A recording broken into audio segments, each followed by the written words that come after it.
6 నెలల్లోనే కాంగ్రెస్ నేతలకు అహంకారం నెత్తికెక్కిందన్నారు మాజీ మంత్రి బీఆర్ఎస్ నేత హరీష్ రావు. 99% పండే దొడ్డు వడ్లకు బోనస్ ఎగ్గొట్టి 1% పండే సన్న వడ్లకు ఇస్తామనడం దారుణమన్నారు.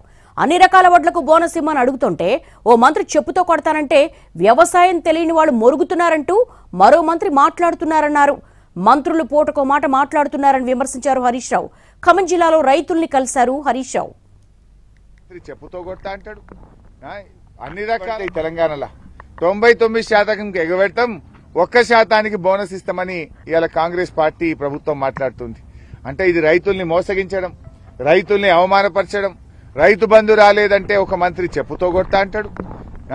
అన్ని రకాల వడ్లకు కాంగ్రెస్ ప్రభుత్వ తీరు నోటితో మాట్లాడి నొసటితో ఎక్కిరించినట్టుంది.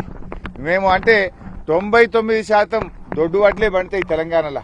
99% ఎగబెడతాం, 1% బోనస్ ఇస్తామని ఇవాళ కాంగ్రెస్ పార్టీ ప్రభుత్వం మాట్లాడుతుంది. అంటే ఇది రైతుల్ని మోసగించడం, రైతుల్ని అవమానపరచడం. రైతు బంధు రాలేదంటే ఒక మంత్రి చెప్పుతో కొడతా అంటాడు. అన్ని రకాల వడ్లకు బోనస్ ఇవ్వాలంటే ఇంకో మంత్రి మొరుగుతున్నారని మాట్లాడతాడు.